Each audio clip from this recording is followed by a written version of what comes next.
Hello viewers, আসসালামু আলাইকুম। কেমন আছেন সবাই? আশা করি সবাই ভালো আছেন। তো ভিউয়ার্স, অনেকদিন পরে আরও একটি নতুন ভিডিও নিয়ে আপনাদের মাঝে হাজির হলাম। তো আজকের এই ভিডিওটি হজরত মুহাম্মদ সাল্লাল্লাহু আলাইহি সাল্লামের শবে মেরাজ গমন। তো আশা করি আপনাদের ভিডিওটা ভালো লাগবে। তো ভিডিওটা ভালো লাগলে পুরো ভিডিওটা অবশ্যই দেখবেন। আর আমার এই চ্যানেলটাকে যদি এখনও সাবস্ক্রাইব করে না থাকেন তাহলে অবশ্যই সাবস্ক্রাইব করে নেবেন। আর বন্ধুদের মাঝে শেয়ার দিবেন ভিডিওটা। তো চলুন আর দেরি না করে চলে যাই মূল ভিডিওতে। এমন এক যুগ যখন আরবের মরুপ্রান্তরে কুরাইশদের অট্টহাসি আর বিদ্রূপের ঝড় বইছে। আবু জাহেল চিৎকার করে বলল, হে মোহাম্মদ, তুমি দাবি করছো এক রাতেই মক্কা থেকে 1000 মাইল দূরের জেরুজালেম ঘুরে এসেছ, অথচ আমাদের দ্রুতগামী ঘোড়ায় চড়ে সেখানে যেতেই লাগে 1 মাস। মুহূর্তেই মক্কার মানুষগুলো অবিশ্বাসের চোখে ঘিরে ধরল নবীজিকে। তারা দাবি করল, যদি সত্যিই সেখানে গিয়ে থাকো তবে বলো বলো বাইতুল মুকাদ্দাসের দরজা কয়টি, জানালা কয়টি, পাথরগুলো কেমন? পরিস্থিতি তখন শ্বাসরুদ্ধকর। নবীজি চিন্তিত হলেন, কারণ রাতের আধারে তিনি তো আর জানালা গুনতে বসেননি। কাফেররা ভাবল আজ তাকে মিথ্যাবাদী প্রমাণ করেই ছাড়বে। ঠিক সেই মুহূর্তে আল্লাহ ঘটিয়ে দিলেন এক অকল্পনীয় মুজিজা। মক্কা ও জেরুজালেমের মাঝখানের সব পর্দা সরিয়ে দেওয়া হলো। জিব্রাইল আলাইহিসাল্লাম সরাসরি মসজিদটিকে নবীজির চোখের সামনে তুলে ধরলেন। তিনি দেখে দেখে প্রতিটি খুঁটিনাটি বর্ণনা দিতে লাগলেন। কাফেরদের বিদ্রূপের হাসি মিলিয়ে গেল, বিস্ময়ে তাদের চোখ কপালে উঠল।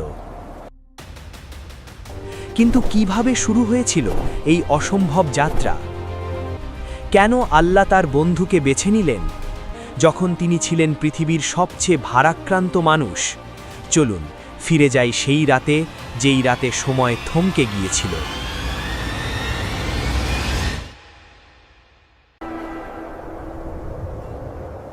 মেরাজের ঘটনাকে বুঝতে হলে আমাদের ফিরে যেতে হবে সেই সময়ের মক্কায়, যখন ইসলামের ইতিহাস পার করছিল তার সবচেয়ে অন্ধকার ও করুণ অধ্যায়। মক্কার আকাশ সেদিন ছিল ভারী, বাতাস ছিল থমথমে। পবিত্র কাবাঘরটি দাঁড়িয়েছিল তার 1000 বছরের মহিমা নিয়ে, কিন্তু তার চত্বরে নেমে এসেছিল পিন পতন নীরবতা। রাত তখন দ্বীপ্রহর পার হয়েছে, মক্কার প্রতিটি ঘর নিভে গেছে, মানুষ গভীর ঘুমে আচ্ছন্ন। কিন্তু একজন মানুষের চোখে ঘুম নেই। তিনি শুয়ে আছেন কাবার হাতিমে, অর্থাৎ কাবার উত্তর পাশের অর্ধবৃত্তাকার দেওয়াল ঘেরা অংশে, মতান্তরে উম্মে হানির ঘরে। তিনি বিশ্বনবী হজরত মুহাম্মদ সাল্লাল্লাহু আলাইহি ওয়াসাল্লাম। সময়টা ছিল তার জীবনের সবচেয়ে অন্ধকার ও করুণ অধ্যায়। ঐতিহাসিকরা ইসলামের ইতিহাসে এই বছরটির নাম দিয়েছেন আমুল হুজন বা দুঃখের বছর। কেন এই নাম? কারণ মাত্র কয়েকদিনের ব্যবধানে তার মাথার ওপর থেকে সরে গিয়েছিল দুটি বিশাল বটবৃক্ষ। প্রথমে বিদায় নিলেন চাচা আবু তালিব, যিনি ছিলেন তার সামাজিক নিরাপত্তার ঢাল। মক্কার কাফেররা যখনই নবীজির গায়ে হাত তুলতে আসত, আবু তালিব সিংহের মতো গর্জন করে তাদের থামিয়ে দিতেন। সেই চাচা আজ নেই। কুরাইশরা এখন প্রকাশ্যেই নবীর গায়ে হাত তোলার সাহস পাচ্ছে, মাথায় ধুলোবালি ছুঁড়ে মারছে। আর এরপরই এলো সেই হৃদয় বিদারক মুহূর্ত, উম্মুল মুমিনিন হজরত খাদিজা আরের বিদায়। খাদিজা ছিলেন নবীজির প্রশান্তির ছায়া, প্রথম বিশ্বাসী এবং চরম দুঃসময়ের সঙ্গী। হেরা গুহা থেকে কাঁপতে কাঁপতে যখন নবীজি ফিরতেন, খাদিজা তাকে চাদর দিয়ে জড়িয়ে ধরে সাহস দিতেন। সেই খাদিজাও আজ অন্ধকার কবরে। নবীজি আজ মক্কার ভিড়ে বড় একা। মনের কষ্ট কমাতে কিছুদিন আগেই তিনি গিয়েছিলেন তায়েফে। আশায় ছিলেন হয়তো সেখানকার মানুষ তার কথা শুনবে। কিন্তু তায়েফবাসীরা কি করল? তারা তাদের বখাটে ছেলেদের লেলিয়ে দিল। বৃষ্টির মতো পাথর ছুঁড়ে তারা দয়াল নবীর শরীর রক্তাক্ত করে দিল। জুতোর ভেতর রক্ত জমে শক্ত হয়ে গিয়েছিল। তিনি যখন অজ্ঞান হয়ে পড়ে যাচ্ছিলেন তখনও তারা থামেনি। নবীজি এক আঙুর বাগানে বসে আকাশের দিকে তাকিয়ে কেঁদেছিলেন, হে আল্লাহ, আমি কার কাছে আমাকে সঁপে দিচ্ছ? আমাকে কি এমন কারো হাতে তুলে দিচ্ছ যে আমার সাথে রূঢ় আচরণ করবে? হতাশা আর কষ্টের এই চরম মুহূর্তে যখন মনে হচ্ছিল পৃথিবীর সব দরজা বন্ধ, ঠিক তখনই আসমানের দরজা খুলে গেল। আল্লাহ চাইলেন তার বন্ধুকে এমন এক সান্ত্বনা দিতে যা কিয়ামত পর্যন্ত উদাহরণ হয়ে থাকবে। আল্লাহ জিবরিল আলাইহিস সালামকে নির্দেশ দিলেন, আমার বন্ধুকে নিয়ে এসো। পৃথিবী তাকে জায়গা দেয়নি, কিন্তু আজ আমি তাকে 7 আসমানের ওপরে মেহমান হিসাবে বরণ করতে চাই। রাত গভীর। জিবরিল আলাইহিস সালাম এবং মিকাইল আলাইহিস সালাম নিঃশব্দে নেমে এলেন। হাতিমে কোনো ভয় বা আতঙ্কের বার্তা নয়, আজ এসেছে রাজকীয় সম্মাননার। নবীজিকে আলতো করে জাগানো হলো, তাকে পরম আদরে হাত ধরে নিয়ে যাওয়া হলো পবিত্র জমজম কূপের পাশে। মহাকাশ ভ্রমণের জন্য সাধারণ মানব শরীর উপযুক্ত নয়। মহাকর্ষ বল, বায়ুমণ্ডলের চাপ এবং আসমানি নূরের তীব্রতা সহ্য করার জন্য নবীজির শরীরকে প্রস্তুত করা প্রয়োজন ছিল। সেখানে ঘটল এক অলৌকিক অস্ত্রোপচার বা শক্কুস্বদর। জিবরিল আলাইহিস সালাম নবীজিকে জমজমের পাশে শুইয়ে দিলেন। কোনো জাগতিক ছুরি বা কাঁচি ছাড়াই আল্লাহর হুকুমে নবীজির বক্ষ মুবারক বিদীর্ণ করা হলো, কণ্ঠনালী থেকে নাভি পর্যন্ত। কিন্তু আশ্চর্যের বিষয়, এতে কোনো রক্তপাত হলো না। নবীজি কোনো ব্যথাও অনুভব করলেন না, বরং এক অদ্ভুত শীতলতা তাকে আচ্ছন্ন করে রাখল। জিবরিল আলাইহিস সালাম নবীজির পবিত্র হৃৎপিণ্ডটি শরীর থেকে বের করে আনলেন। একটি সোনার তস্তরি বা পাত্রে জমজমের পবিত্র পানি রাখা ছিল। সেই পানি দিয়ে জিবরিল আলাইহিস সালাম নবীজির হৃৎপিণ্ডটি খুব যত্ন করে ধৌত করলেন। এরপর হৃৎপিণ্ডের ভেতর থেকে একটা কালো জমাট রক্তপিণ্ড বের করে ফেলে দিলেন এবং বললেন, এটা ছিল শয়তানের অংশ বা শয়তানের কুমন্ত্রণা দেওয়ার জায়গা, যা আজ থেকে আপনার জন্য চিরতরে নির্মূল করা হলো। নবীজির অন্তর আগে থেকেই পবিত্র ছিল, কিন্তু এই ধোয়ার মাধ্যমে সেটাকে আসমানি সফরের উপযুক্ত করা হলো। এরপর জান্নাত থেকে আনা আরেকটি সোনার পাত্র, যা ঈমান এবং হিকমত দ্বারা পরিপূর্ণ ছিল, তা ঢেলে দেওয়া হলো নবীজির হৃদয়ে। হৃৎপিণ্ডটি আবার যথাস্থানে স্থাপন করে বুক মিলিয়ে দেওয়া হলো। এরপর জিবরিল আলাইহিস সালাম নবীজির 2 কাঁধের মাঝখানে মোহরে নবুয়তের উপর হাত রাখলেন। নবীজি বললেন, আমি তখন এমন এক প্রশান্তি অনুভব করলাম যেন আমার সব দুঃখ কষ্ট ধুয়ে মুছে গেছে। তিনি এখন প্রস্তুত মহাকাশের ওপারে পা রাখার জন্য। শারীরিক ও আত্মিক প্রস্তুতির পর এবার বাহনের পালা। জিবরাইল আলাইহিস সালাম সামনে নিয়ে এলেন এক অদ্ভুত ও বিস্ময়কর প্রাণী, যার নাম বুরাক। শব্দটি আরবি বারকুন থেকে এসেছে, যার অর্থ বিদ্যুৎ, অর্থাৎ বিদ্যুতের গতিতে চলা বাহন। বুরাক দেখতে কেমন ছিল? সহিহ হাদিসের বর্ণনায় এসেছে, এটি খচ্চরের চেয়ে ছোট কিন্তু গাধার চেয়ে বড় একটি প্রাণী। এর গায়ের রং দুধের মতো সাদা এবং উজ্জ্বল। প্রাণীটি দেখতে খুব লম্বাটে। এর 2 উরুর মাঝে ডানা ছিল, যা দিয়ে সে বাতাসের বুকে সাঁতার কাটত। আর এর গতি মানুষের কল্পনার বাইরে। বুরাক তার দৃষ্টির শেষ সীমায় পা ফেলত, অর্থাৎ দিগন্তের যত দূরে তার চোখ যেত, মুহূর্তের মধ্যে তার পা সেখানে পৌঁছে যেত। নবীজি সাল্লাল্লাহু আলাইহি ওয়াসাল্লাম যখন বুরাকের পিঠে উঠতে গেলেন, তখন বুরাক আনন্দে নেচে উঠল, অথবা সম্ভ্রমে কিছুটা সংকুচিত হল। সে যেন বিশ্বাস করতে পারছিল না যে সৃষ্টির সেরা মানুষটি আজ তার পিঠে চড়বেন। জিবরাইল আলাইহিস সালাম তখন বুরাকের গায়ে হাত বুলিয়ে কিছুটা ধমকের সুরে বললেন, হে বুরাক, স্থির হও। তুমি কি করছো?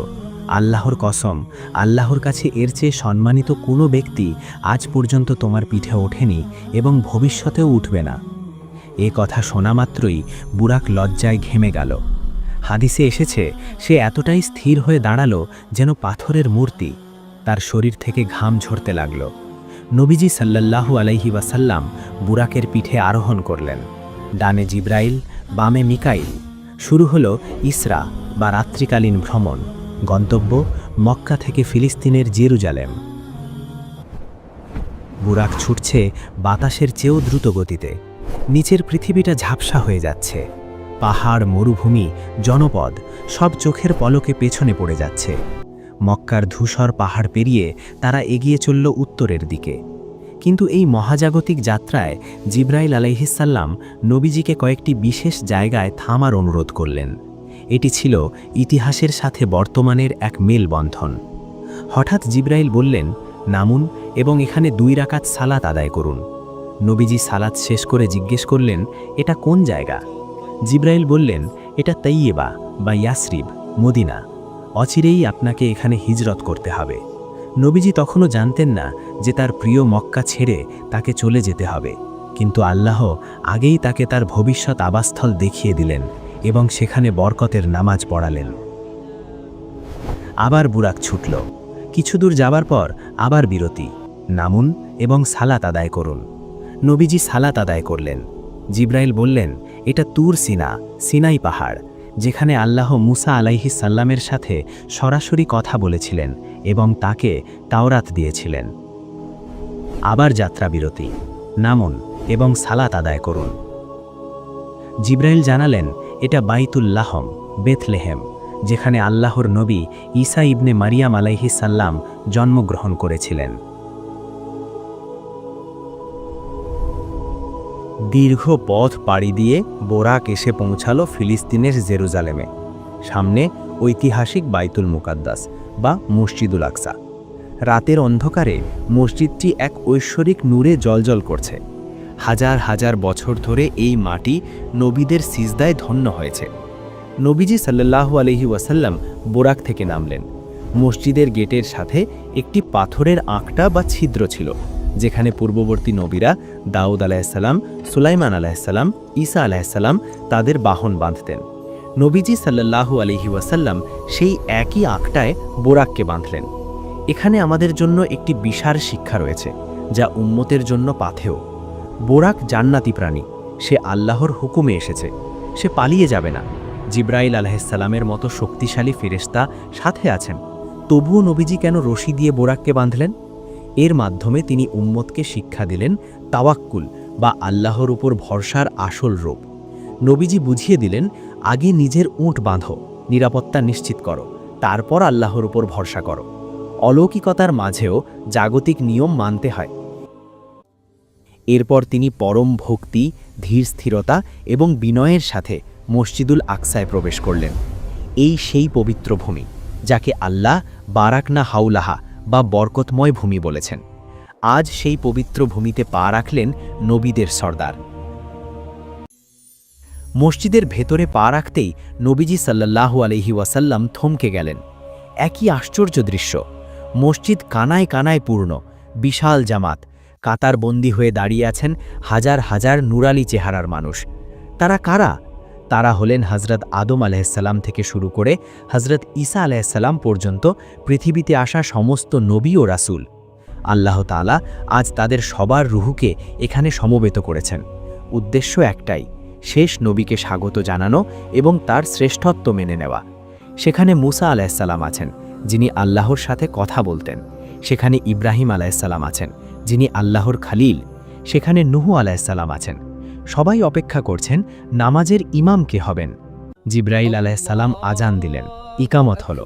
স্বভাবতই মনে হতে পারে মানব জাতির পিতা আদম আলাইহিসসালাম বা বয়োজ্যেষ্ঠ কোনো নবী ইমামতি করবেন, কিন্তু না। জিব্রাইল আলাইহিসসালাম সসম্মানে আমাদের প্রিয় নবী মুহাম্মদ সাল্লাল্লাহু আলাইহি ওয়াসাল্লামের হাত ধরে সামনে এগিয়ে দিলেন, ইশারা করলেন, আজকের ইমাম আপনি। সুবহানাল্লাহ। নবীজি ইমামের জায়গায় দাঁড়ালেন, আর তার পেছনে মুক্তাদি হয়ে দাঁড়ালেন 1,24,000 নবী রাসূল। নবীজি যখন আল্লাহু আকবার বললেন, তখন নবীদের কণ্ঠেও ধ্বনিত হল আল্লাহু আকবার। এই ঐতিহাসিক নামাজের মাধ্যমে আল্লাহ মহাবিশ্বকে একটি বার্তা দিলেন। আজ থেকে পূর্বের সমস্ত আসমানি কিতাব ও শরীয়তের হুকুম রহিত হয়ে গেল। মুসা আলাইহিসসালামের লাঠি, সুলাইমান আলাইহিসসালামের রাজত্ব, ঈসা আলাইহিসসালামের অলৌকিকতা সব কিছুর পূর্ণতা পেল মুহাম্মদ সাল্লাল্লাহু আলাইহি ওয়াসাল্লামের নবুয়তে। এখন থেকে কিয়ামত পর্যন্ত একমাত্র তার শরীয়ত চলবে।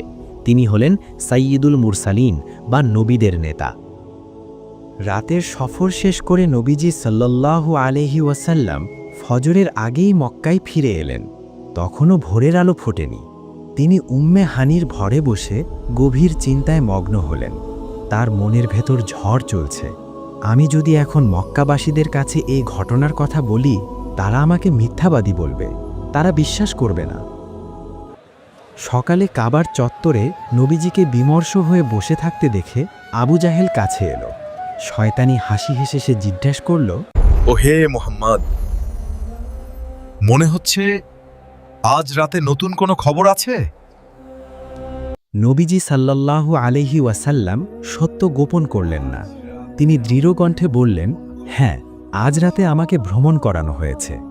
আবু জাহেল অবাক হয়ে জিজ্ঞেস করল, কোথায়?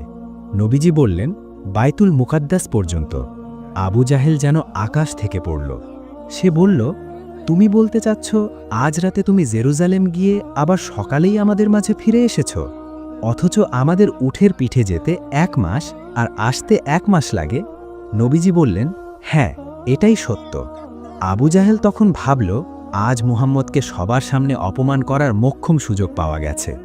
সে চিৎকার করে মক্কাবাসীদের ডাকতে লাগল, হে বানি কাব ইবনে লুয়াই, হে কুরাইশরা, তাড়াতাড়ি এসো, শুনে যাও মুহাম্মদ কি আজগুবি কথা বলছে। মুহূর্তের মধ্যে মানুষ জড়ো হল।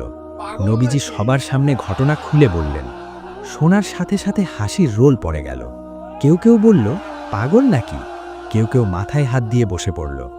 আবু বকর রাদিয়াল্লাহু আনহুর কাছে গিয়ে যখন তারা এ কথা বলল, তিনি এক কথায় জবাব দিলেন, যদি মুহাম্মদ এ কথা বলে থাকেন তবে তা ধ্রুব সত্য। আমি তো আসমান থেকে ওহী আশাকেও বিশ্বাস করি। এজন্যই তার উপাধি হল সিদ্দিক।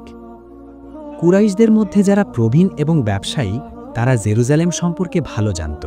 তারা ভাবল এটাই সুযোগ নবীজিকে আটকানোর। তারা বলল, ঠিক আছে, তুমি যদি সত্যবাদী হও তবে আমাদের কাছে বাইতুল মুকাদ্দাসের বর্ণনা দাও। কয়টি দরজা, জানালাগুলো কোন দিকে, গঠন কেমন? নবীজি ভীষণ বিপদে পড়লেন। তিনি পরে বলেছিলেন, আমি এতটা দুশ্চিন্তায় আর কখনো পড়িনি, কারণ আমি তো রাতে সেখানে গিয়েছিলাম ইবাদতের জন্য, আর্কিটেকচার মুখস্থ করতে নয়। কাফেররা একের পর এক প্রশ্ন করছিল আর নবীজি চুপ করেছিলেন। আবু জাহেলরা বিজয়ের হাসি হাসছিল। ঠিক সেই সংকটময় মুহূর্তে আল্লাহর সাহায্য এলো। নবীজি বলেন, হঠাৎ আল্লাহ আমার চোখের সামনে থেকে সব পর্দা সরিয়ে দিলেন। জিব্রাইল আলাইহিসসালাম বাইতুল মুকাদ্দাসকে তুলে ধরে আমার চোখের সামনে স্থাপন করলেন, যেমন কেউ হাতে আয়না দেখে। আমি এখন স্পষ্টভাবে মসজিদটি দেখতে পাচ্ছিলাম। নবীজি কাফেরদের দিকে তাকালেন এবং তাদের প্রতিটি প্রশ্নের উত্তর দিতে লাগলেন। তোমরা দরজার কথা জিজ্ঞেস করছিলে, এই যে দরজা। জানালার অবস্থান কোথায়, এই যে জানালা। নবীজি দেখে দেখে নিখুঁত বর্ণনা দিচ্ছিলেন। কুরাইশরা অবাক হয়ে একে অপরের মুখের দিকে তাকাতে লাগল। একজন বলল, আল্লাহর কসম, বর্ণনা তো হুবহু মিলে যাচ্ছে, একটাও ভুল নেই। তবুও তারা মানল না। তখন নবীজি আরও বড় প্রমাণ দিলেন। তিনি বললেন, ফেরার পথে আমি তোমাদের 3টি বণিক কাফেলাকে দেখেছি। বিশেষ করে তানিমের কাছাকাছি একটি কাফেলা পৌঁছে গেছে। তাদের সামনে একটি ছাই রঙের উট আছে। ইনশাআল্লাহ সূর্য ডোবার আগেই তারা মক্কায় প্রবেশ করবে। সেদিন বিকেলে মক্কার সব মানুষ শহরের সীমানায় দাঁড়িয়ে রইল। সবার মনে একটাই প্রশ্ন, মুহাম্মদের কথা কি সত্য হবে? সূর্য তখন ডুবো ডুবো। ঠিক সেই সময় দিগন্তে ধুলোর ঝড় উঠল। পাহাড়ের বাঁক ঘুরে বেরিয়ে এলো একটি কাফেলা। সবার সামনে সেই ছাই রঙের উট। সবাই চিৎকার করে উঠল। কিন্তু আফসোস, আবু জাহেল এবং তার অহংকারী সঙ্গীরা সত্য দেখার পরেও বলল, এটা তো স্পষ্ট জাদু, লোক দেখানোর ধোঁকা। তারা ঈমান আনল না। কিন্তু এই অলৌকিক ঘটনা মুমিনদের ঈমানকে ইস্পাতের মতো শক্ত করে দিল। প্রিয় দর্শক, পৃথিবীর তর্কের পর্ব এখানেই শেষ। এর পরের পর তো ভিউয়ার্স, যারা যারা ভিডিওটা এখন পর্যন্ত দেখেছেন তাদেরকে জানাই অসংখ্য ধন্যবাদ। তো ভিউয়ার্স, আবারও বলছি, আমার চ্যানেলটা যদি এখনও সাবস্ক্রাইব করে না থাকেন প্লিজ সাবস্ক্রাইব করবেন, আর বন্ধুদের মাঝে শেয়ার দিয়ে পাশেই থাকবেন। তো সবাই ভালো থাকবেন, সুস্থ থাকবেন। আল্লাহ হাফেজ।